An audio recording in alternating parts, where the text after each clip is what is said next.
Hi, so I'm outside today because the kids are going nuts in the house.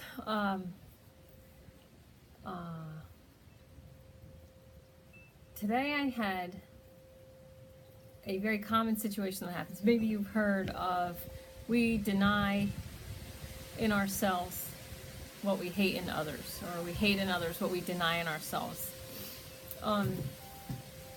So I had a situation today, and if you know that these kind of things are going to come up and you're working on yourself, then other people have a lot less power over you, and you also have more, I want to say power, so more, well, you're aware and you're conscious and you know something's just there for you. So big difference between things happening to you and things happening for you. Okay, so I'm flighty. I've always been flighty, and you can probably tell by now, but that I have pretty serious ADD issues. So when I say I'm flighty, I'm not putting myself down. I'm not self-denigrating or whatever that is. The flightiness of me is just that I'm distracted very easily. And in my comments from my teachers in high school were right down the line. Easily distracted in class, distracts others. Easily distracted, distracts others. On and on and on. So I'm very easily distracted because I can hear things that's going on. I can hear somebody's guide, angels, my own. So I got a new guide recently who's very funny. Sort of mean, but still loving. So I had this situation today. I'm not going to say where because I don't, in case they watch, they'll be able to figure it out. And there's, again, no judgment. So there's a person who's very helpful towards me and other people. And I sense some tension between this person and myself. And so knowing, because my teachers, I was taught by, I had a lot of teaching from enlightened masters from Korea. And my teachers didn't speak English as a first language, so when they taught me things, it sounded almost cryptic, but I had to open my heart to listen to them rather than just like figuring it out with my mind. And that's where, you know, all my angels, that they show me stuff from my guides. They'll just show me a fast picture when somebody starts talking to me, and I'll know instantly. I'll get all the information in a quick download. So it's so helpful. But I know to the outside world I do appear flighty, inconsistent, or, you know, very ADD, very disjointed, disconnected. But it really works in my line of work. So my teacher used to say, everyone is a mirror. Everyone is a mirror. So if somebody bothers you, you just look at them as a mirror and say, what do we share? So basically, the way I've interpreted it into English, based on my Korean teacher teaching me the way she did, is I imagine like inside me, there's a brick wall. Let's start there.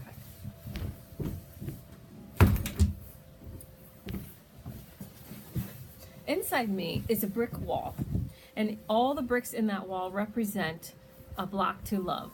Okay, so something that keeps me from loving myself, other people, and there is no difference between loving yourself and other people. So other people are a reflection of us to show us, it's easier to see what you hate in someone else. That's where we're going. But actually that's the brick that your soul is ready to dissolve, to get rid of, so that you have a more higher capacity to love and acceptance. So I don't think I've told you guys this, but resistance is where all pain comes from. Okay, and through resistance, what we resist persists. I'm sure you've heard stuff like that. The resistance to the pain is worse than if we actually went through the pain. So my teachers used to teach me, enjoy the pain, enjoy the pain. When you enjoy the pain, you're actually moving through it in the quickest possible, the shortest distance. When you resist it, it stays. So we resist things through judgment. And even if we judge something as good. So I'm going to do another video another time where I talk about my teacher, because my situations with her have been very profound. But if I judge something as bad, I want to change right now. So if it's bad, I want to change right now. So I'm going to resist that. That's pretty clear. But people think that if they think something's good, then that's good. But it's not, because change is the only constant. They say you can't step in the same river twice. So things are constantly changing all the time. So if we judge something as good, then we need it to stay good, all right? So we resist the change, and it's causing us pain. It's less direct. But resistance keeps you from accepting, and acceptance is the key to actually being present, okay? And just using mindful awareness of whether you're judging or using judgment or resisting something. Even if you become aware that you're resisting something and just say, oh, I see you resistance. You don't have to say it out loud because people might think you're nuts. But in your head, I see you resistance. What are you trying to teach me? Now, I had a situation a long time ago where I threw an engagement party for my best friend. And there was a woman that came who, she loved my house. I had a little 780 square foot house right on the water, and I was a minimalist, so I had like nothing in the house. It was very, very bare, minimum, and it was very small, but it didn't feel small because there was really nothing in it. I had a mountain bike, and I had like outdoor chairs in the living room, and she came in. I love your house. I love the decorations. On and on about loving, loving, loving everything. And then she found out my name and that I was friends with her friend. Now, she said, "You're Carla? I need to talk to you." And she took me into my only bathroom. So during a party I was throwing, she took me into my own bathroom. It's the only one in the whole house. And I mean, she had like loved so much about so many things that I thought she was going to try and make out with me. But that's not what happened at all. She ripped me a new asshole. It was so strange because the conversation that she was referring to, a kid that I had babysat for, that I was friends with, he got another fellow teenager pregnant, and she didn't know what to do. And I told him that if she wanted to call me, because I was already doing like healing work, I said if she wants to call me, give her my number. I'd be happy to talk to her and try and help her in any way that I can. So she called me, and we talked for at least an hour. And I thought it was good conversation. I mean, there was no judgment on my part. I was telling her, based on the work that I do, what her choices, kind of consequences and things that all made her feel better. So she thanked me a lot before she got off the phone. So it was really odd that this friend of hers was ripping me a new one, over a conversation that she found so helpful, whatever. So I'm staring at this woman who's ripping me apart in my own bathroom. I'm like, I know what my teachers told me. Said, we hate in others what we deny in ourselves. And I was like, there's no possible way that this psychotic person and myself have anything in common. I thought for sure. I'm sure everybody's felt that way at some point. So when I did the meditation, so what I did was I projected her face into my hand. And then from my heart, I acknowledged we must have a common, something in common. We have something in common that my soul is ready to get rid of. But what could it be? But really, what could it be? Like, I'm on all ears. I'm not like, what the hell could it be? I was like, please, to my soul, please show me. What brick is trying to dissolve in my wall, blocking me from love? What could it possibly be? What could I possibly share with this person who's doing this action that I could never do? I would never do. Now, I would never do that action, what she did, but I would do, as they showed me, something else that was exactly in line with what she was doing, and the words came to me, self-righteousness.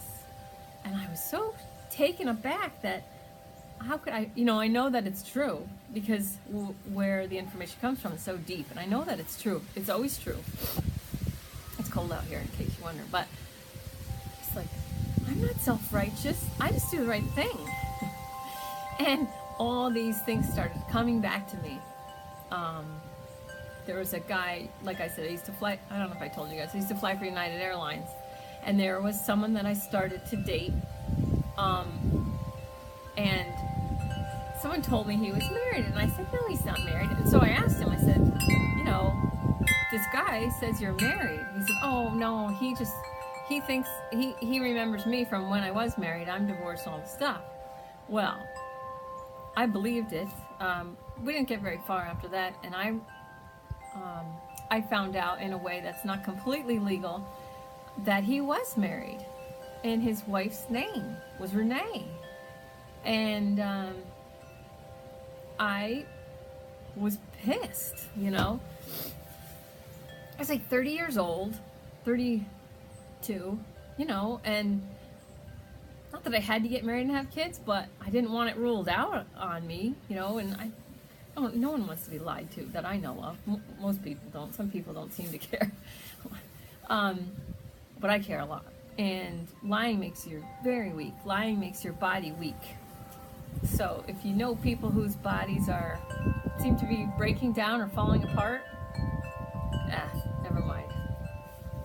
I'm not gonna go there, but I already did. I know. I'm sorry. Pretend I didn't say that. That's anyway. I made signs that I put up in the flight attendant's bathroom in Chicago O'Hare. Where else? Just a couple places that said his name, his file number, where he's based on the 767, is married, and his name is this, and his name is, and he will lie to your face about it. So I made these signs, just like, think 3 signs, and some flight attendant took my sign and brought it to the pilots on one trip that happened to be one of my very good friends. And even though I hadn't signed it, he knew it was me. And he said, I saw your sign. I'm like, what are you talking about? And he said it. And I was like, why? I was so mad that she took that out. Because I was warning everyone. I was warning everybody against, I didn't want that to happen to anyone else, And I thought that was the right thing to do. And I had told that story to a couple people, and they were like, why did you do that? Why did you do that? I'm like, oh, are you kidding me? Okay. So that's one story. And then, so all these other times that I was self-righteous started popping into my head, and I was blown away. But of course, I have to still love myself because I'm here, but I can make changes, right? So what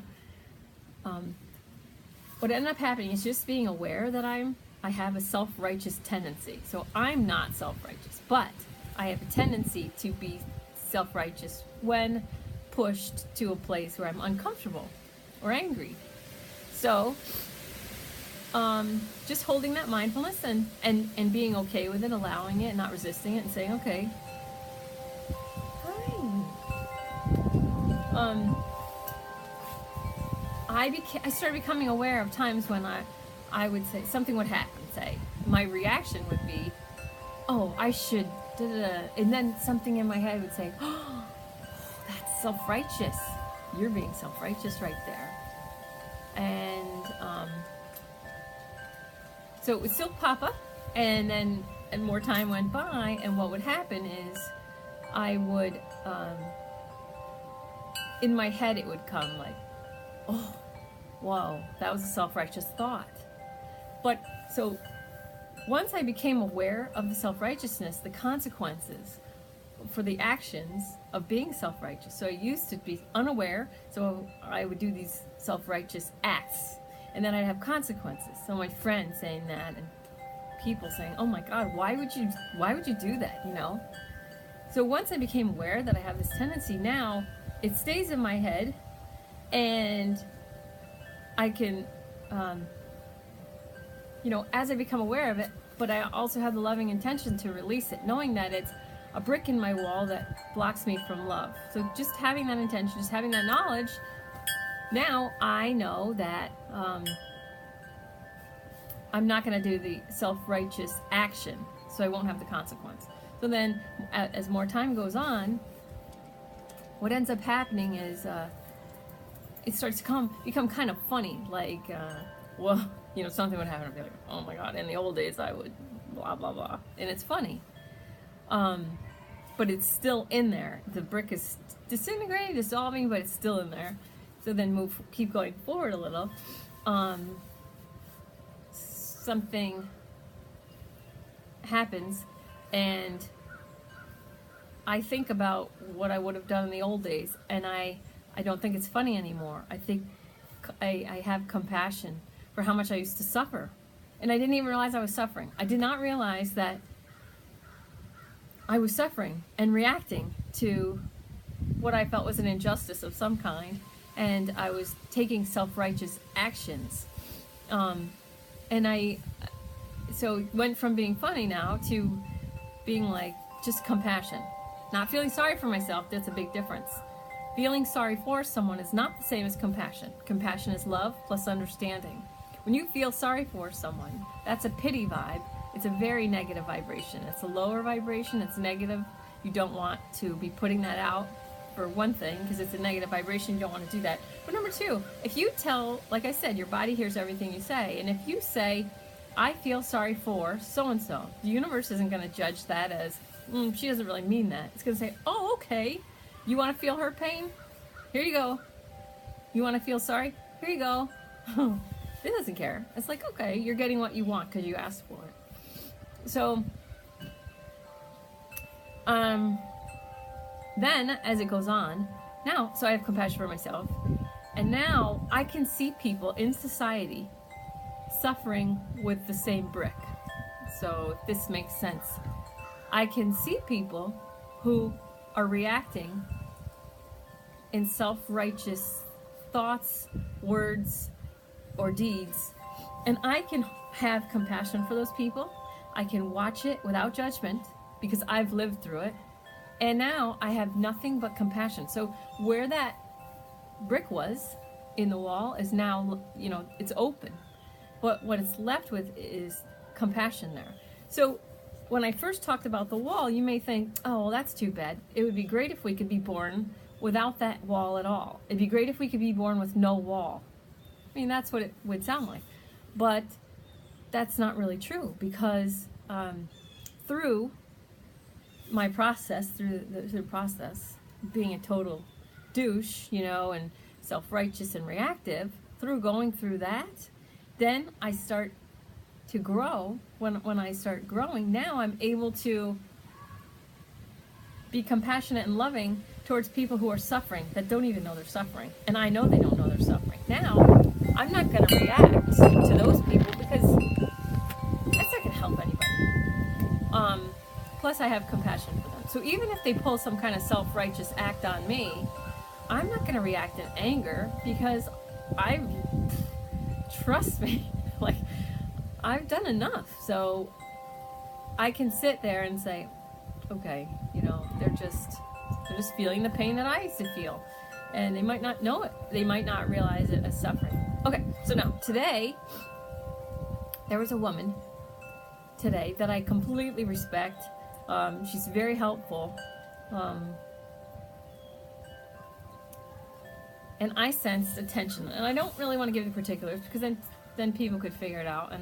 And people who are watching this because they're my friends, but they're not really trying to do the deeper work, might take it the wrong way. Okay, so I felt a tension between me and this person. And instead of name calling and saying, she was kind of bitchy today, she's kind of rude.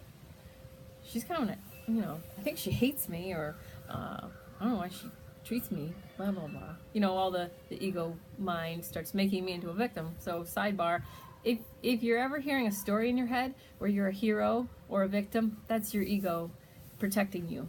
It's doing its best because your ego thinks you're like the best person that's ever lived on the planet. So if you're either a hero or a victim in any of your stories, those are ego stories, and I suggest, if you want to be blissfully happy, that you write them down and burn them, get them out, and stop telling them. Anyway, so on the way home from wherever I was, it's a secret, I did my little meditation. So I just go to my heart and I say, what is it? What do we share? What brick is it that we share? What do we have in common? And she's very different from me. So I can't imagine that we have anything in common. Again, just like Cassandra is the other girl. It came to me that we both are like insane about helping people. I'm working on boundary issues because I have people that take up a lot of my time, and I do want to help people all the time. So but she and I have this like ridiculous, like, I can't even explain it. It's too much is what it is. It's too much helping. Too much. It's like there's helping and then there's what we're doing, and so whoever helps me was making it clear to me that the way that I help and the way that she helps is really not healthy for me. So I'm going to talk from so she's doing it too, but that doesn't matter. She's on her own. Now that I know that I do this, and I'm going to go into more detail about what I do so that, make it as clear as possible. But now that I know that I do this thing that she does, I can focus on this. I can pick it apart like a knot of like 6 strands all messed up, and I can meditate on it, and I can ask for help with it, and I can be mindful that I have this issue, that my soul's like, we're done with this crap. We want this to stop, okay? This is a block. It's a brick in your wall. It's blocking you from loving people, loving yourself, blah, blah, blah. Once I start handling that, so I'm basically, it's not an issue between me and this other person anymore. I take it for myself, and it's a little nugget. It's a little clue. It's a little nugget. And I grab the nugget and I hold it to my heart and I say, okay, I know this is true. I know I have this problem, issue, whatever. I'm gonna hold it to my heart, and I'm gonna ask for help with this. Now that I do that, the next time I see this person, there won't be that, friction. Because it's very uncomfortable to have friction. And a lot of people want to believe it's got to be all the other person, but it's just not true. And when you take the friction that you have with someone else and you grab it like a nugget of help, this is happening for me, not to me. I'm not a victim. I'm not a hero. I'm not great because I do all this, and she's not bad because she's treating me like that, even though I'm doing all this. No. That's not what we're doing. We take it for what it is. This is a little lesson. And if you learn your little lessons, you don't have to learn the big lightning bolt lessons later. Because when your soul wants to learn something, it's going to learn it. And your soul, they say, it's attached to the lessons, not the classroom. Okay, so you ever know somebody that divorced their husbands or wives, and then they meet someone else and everything's good for a little while, but then that person starts to turn into their ex. That's because their soul's bound and determined either to learn how to stand up for themselves, speak their truth. There's so many different lessons to learn. So the soul's attached to the lesson, not the classroom.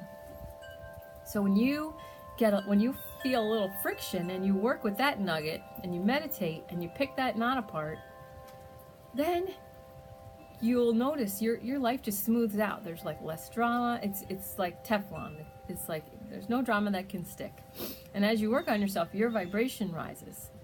And as your vibration rises, people with lower vibrational stuff, they start to like kind of drop out of your life. There's Kato. There he is. Come on. That's my husband. Love ya. Threw me off. He's so cute. Anyway, so you learn your little lessons, and then you don't have to get the big ones, the big horrible ones. Sometimes the big horrible ones, they were on your docket, they were on your schedule, they were on your life path. So anyway, I hope that helps. Thanks. See.